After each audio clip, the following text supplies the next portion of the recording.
warahmatullahi wabarakatuh. Apa kabar sobat semua? Semoga kalian semua senantiasa diberikan kesehatan oleh Allah Subhanahu wa taala.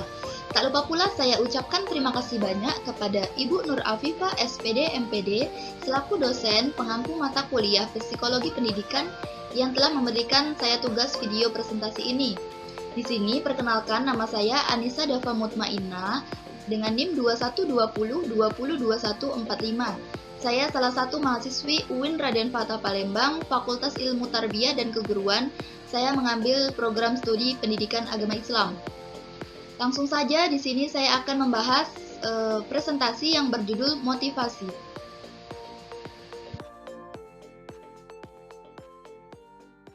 Motivasi. Tidak asing didengar apa itu motivasi.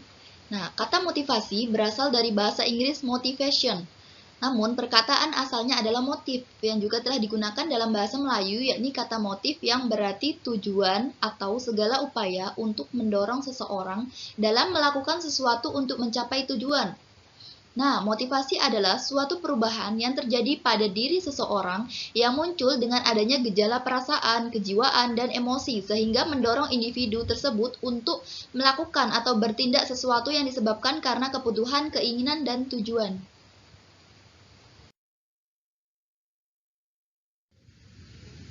Nah, yang selanjutnya yaitu ada hal-hal yang mempengaruhi motivasi. Hal-hal yang mempengaruhi motivasi di sini terbagi menjadi dua. Yang pertama ada faktor intrinsik atau internal, yang kedua yaitu faktor ekstrinsik atau internal. Faktor intrinsik atau internal ini adalah faktor yang berasal dari dalam diri siswa, sedangkan faktor ekstrinsik atau eksternal itu faktor yang berasal dari luar. Nah, faktor intrinsik atau internal ini ada 3 faktor ya. Yang pertama ada minat, cita-cita, kondisi siswa.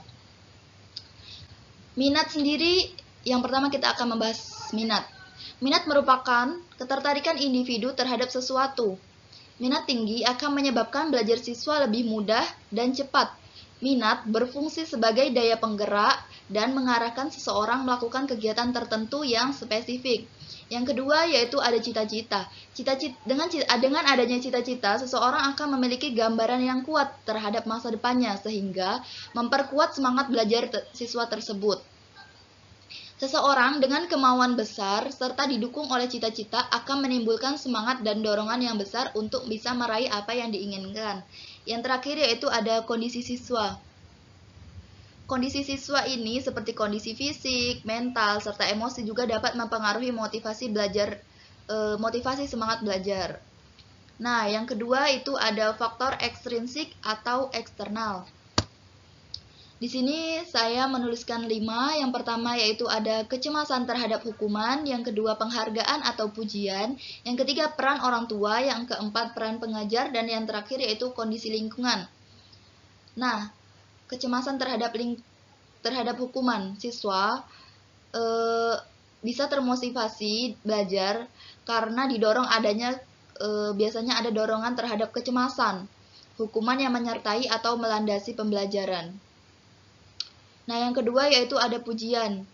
Nah, dengan adanya pujian, baik itu dari orang tua, guru, biasanya anak lebih termotivasi untuk semangat dan giat dalam belajar. Ada penghargaan seperti piala, piagam, dan lain sebagainya.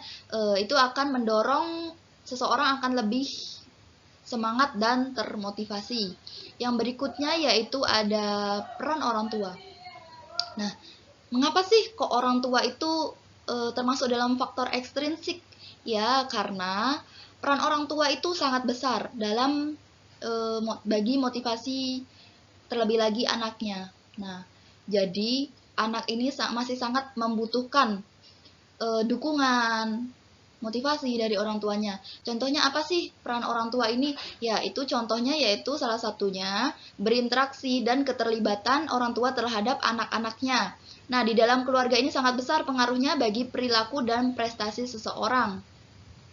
Dengan cara apa? Ya, dengan cara memberi perhatian lebih, dukungan, masukan, dan lain-lain. Nah, yang keempat ada peran pengajar. Apa sih peran pengajar bagi motivasi itu? Jadi peran pengajar ini bisa untuk yang pertama ada inspirasi. Biasanya murid lebih terinspirasi dengan gurunya, seperti gurunya yang selalu tampil wow, public speaking yang bagus, biasanya akan termotivasi ingin seperti gurunya. Nah, yang terakhir itu ada kondisi lingkungan. Sebagai anggota masyarakat, siswa dapat terpengaruh dengan lingkungan sekitar. Lingkungan sosial dapat berupa keadaan alam, tempat tinggal, pergaulan dengan sebaya, atau pergaulan dengan sesama teman. Nah, oleh karena itu, kondisi lingkungan sangat mempengaruhi motivasi seseorang.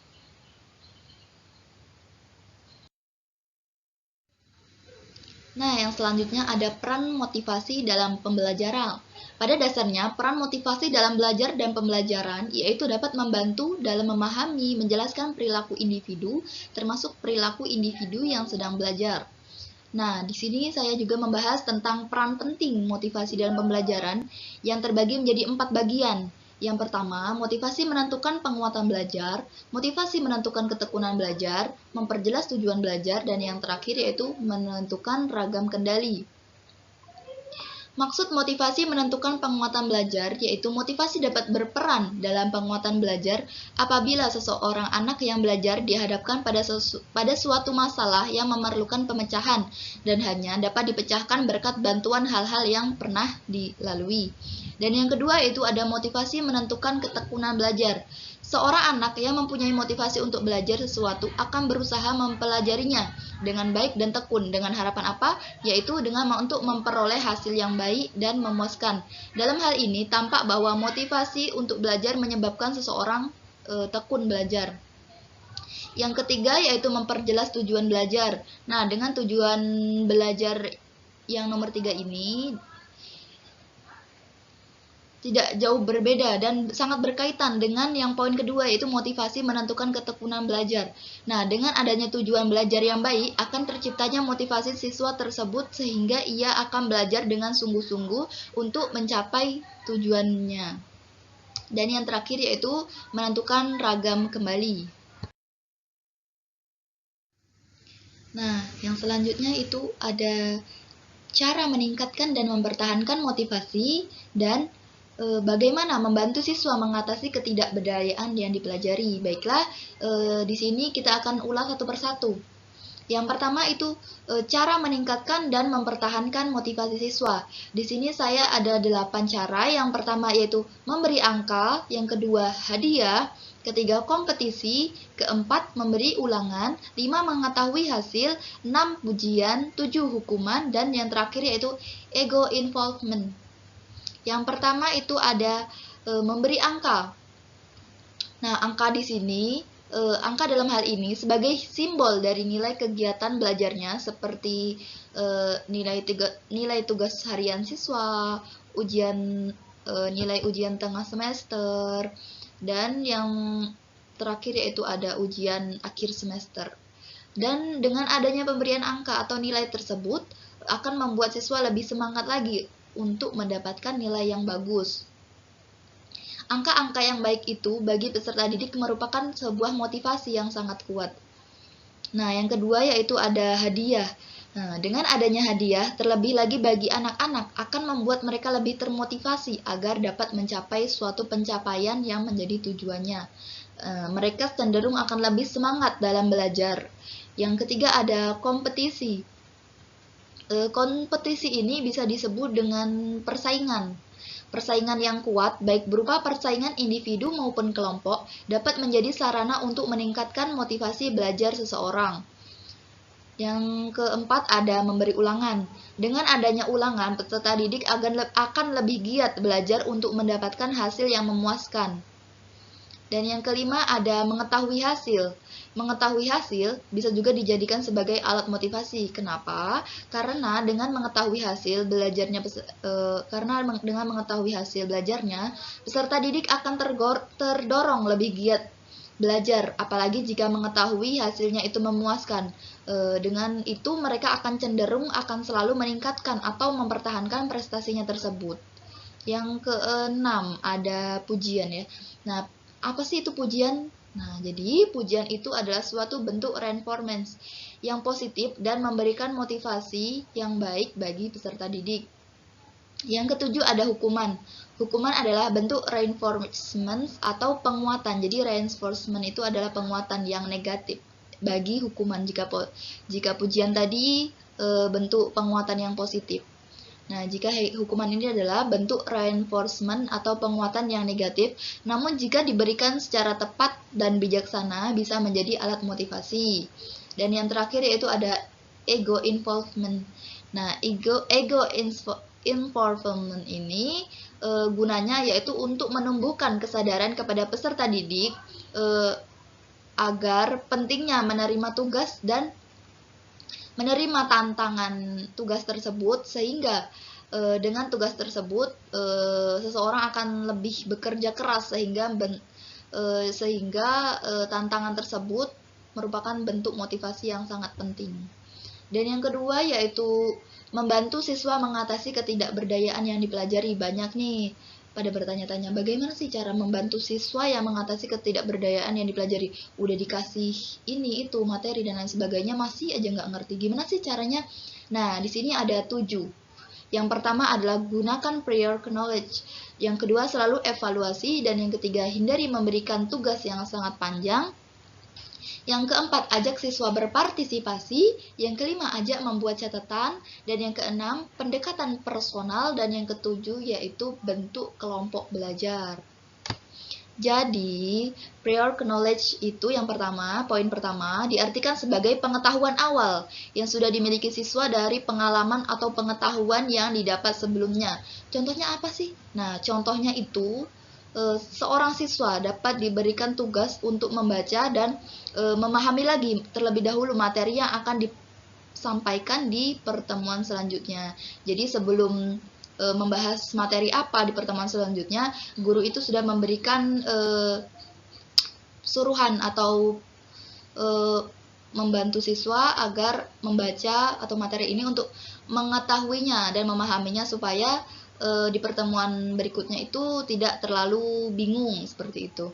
Nah, yang kedua yaitu selalu evaluasi. Mengapa sih harus evaluasi? Nah, dengan adanya evaluasi ini, guru dapat melihat perkembangan siswanya, sekaligus mengambil langkah-langkah yang harus dilakukan terhadap siswa tersebut. Nah, yang ketiga itu ada hindari memberikan tugas yang sangat panjang. Nah, ini tugas yang sangat panjang akan membuat siswa itu bosan dan malas. Dan tapi ada juga siswa yang tidak seperti itu. Siswa itu berbeda-beda. Yang keempat ada ajak siswa berpartisipasi. Berpartisipasi di sini yaitu ajak siswa lebih aktif dalam berdiskusi di sekolah. Siapa yang ingin bertanya, baik seperti itu. Siapakah siswa yang bisa menjawab pertanyaan guru? Nah, seperti itu.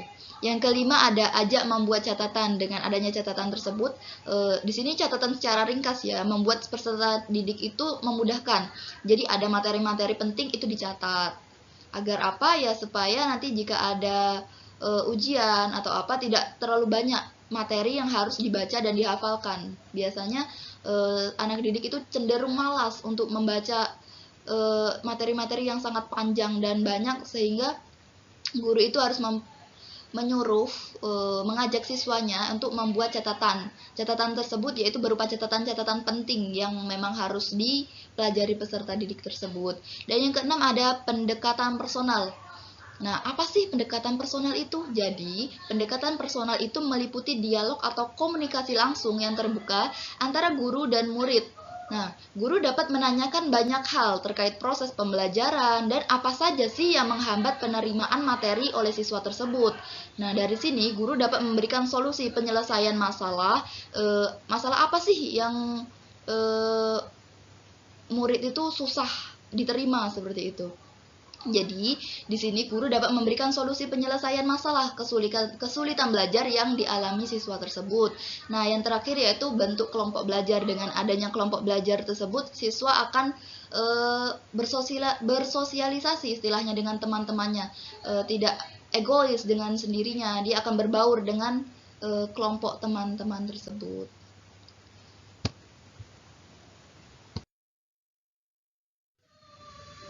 Yang selanjutnya yaitu ada teknik-teknik motivasi dan pembelajaran. Di sini ada 8 teknik. Yang pertama, ada pernyataan penghargaan secara verbal, menggunakan nilai ujian sebagai pemicu keberhasilan, menimbulkan rasa ingin tahu, memunculkan sesuatu yang tidak diduga oleh peserta didik, menggunakan materi yang dikenal peserta didik sebagai contoh pembelajaran, menggunakan simulasi dan permainan, memberikan contoh yang positif, dan yang terakhir yaitu menjadikan tahap dini dalam belajar mudah bagi peserta didik. Nah, kita akan bahas yang pertama itu pernyataan penghargaan secara verbal. Contohnya apa sih pernyataan penghargaan secara verbal? Ya, contohnya itu memuji. Menurut saya itu memuji peserta didik yang memiliki kemampuan ataupun yang telah menyelesaikan tugasnya, seperti wah, bagus sekali. Nah, ataupun wah, tulisanmu sangat cantik. Nah, seperti itu. Itu akan menjadikan motivasi tersendiri bagi peserta didik dalam pembelajaran. Nah, yang kedua yaitu menggunakan nilai ujian sebagai pemicu keberhasilan. Dengan nilai ujian, nah, pasti peserta didik itu ingin tahu seberapa sih hasil dari apa sih hasil yang ia kerjakan. Nah, apalagi jika peserta didik itu mengetahui bahwasanya nilainya itu besar, itu akan menjadikan motivasi tersendiri bagi peserta didik untuk meningkatkan kemampuannya serta mempertahankan prestasi yang ia raih. Menimbulkan rasa ingin tahu juga termasuk dalam teknik-teknik motivasi dan pembelajaran, di mana memunculkan sesuatu yang tidak diduga oleh peserta didik juga sama halnya dengan rasa ingin tahu tersebut. Menggunakan materi yang dikenal peserta didik sebagai contoh pembelajaran, seperti materi yang sudah ia ketahui kemudian diulas kembali. Menggunakan simulasi dan permainan. Nah, dengan adanya menggunakan simulasi dan permainan ini, peserta didik akan lebih senang dan termotivasi karena apa? Suasana belajarnya itu tidak membosankan dengan adanya permainan. Nah, dari situlah peserta didik akan tidak bosan. Selain materi yang diajarkan guru, ternyata ada simulasi dan permainan. Nah, itu akan menambah semangat dan motivasi dalam pembelajaran. Selanjutnya itu adalah memberikan contoh yang positif. Nah, benar sekali, contoh yang positif ini biasanya ada dari guru dan lain sebagainya. Guru yang baik akan menyontohkan yang positif. Tidak ada ya guru yang mencontohkan yang negatif, tidak ada. Karena pada hakikatnya guru itu untuk mengajarkan ilmunya dan menyampaikan ilmunya dengan baik kepada siswa-siswanya. Yang terakhir yaitu menjadikan tahap dini dalam belajar mudah bagi peserta didik, seperti halnya mempelajari hal-hal yang dasar atau memberikan hadiah awal bagi peserta didik, seperti itu.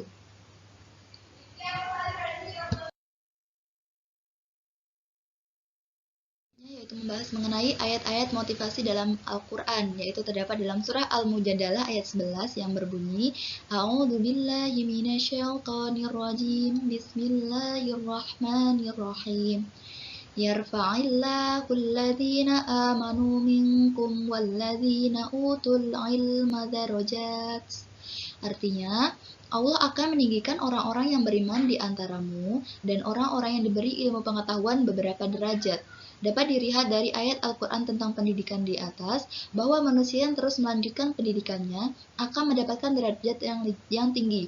Oleh karena itu, sebagai umat Islam, penting untuk terus memelihara motivasi belajar.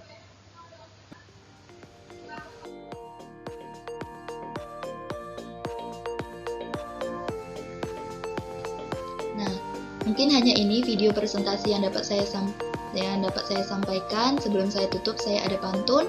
Badan gemuk banyak lemak, lebaran haji buat ketupat. Terima kasih yang bersedia menyimak. Moga presentasi ini bawa manfaat.